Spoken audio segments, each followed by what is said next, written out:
अस्सलाम वालेकुम दोस्तों, प्रोग्राम सरनसरा पांध में अमरकोट जे हसीन हवान जे गोठ साडर लग बांडी जे खूबसूरत पटन था असांजो प्यारो दोस्त रजब अली सहतो जो इंतखाब ही बेहतरीन सिटूं झुकाया असां जिते नेण पंहिंजा इहो पिरी परे आ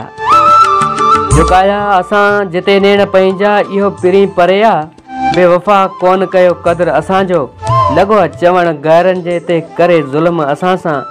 वते घुमंदो गैरन सां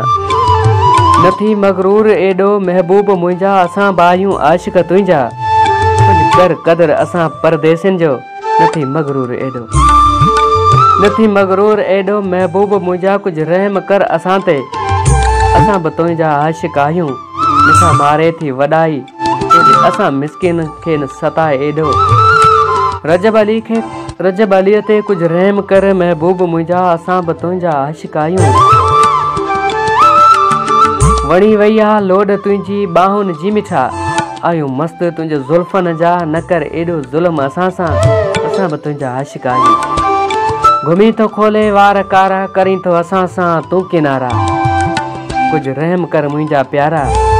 कयो तो असांखे मस्त प्यारा वयो सब खुशियूं विसरी असां खां प्यारा न कर एॾा तूं किनारा न कर मजबूर असांखे प्यारा सिके पियो सहतो तोलाए अच हली हिकु चकर लाए खुश दिल असांजी कयो को प्यारा तोसां प्यारा वरी याद थी वरी पूर पवन था वरी याद थी वरी पूर पवन था जनवरी पई हले थधी रात भी हले सिक में मस्ता मन असांजो जोड़ी थो जे असां अच तूं हले इहो प्यारा छॾे ॾे असां सां किनारा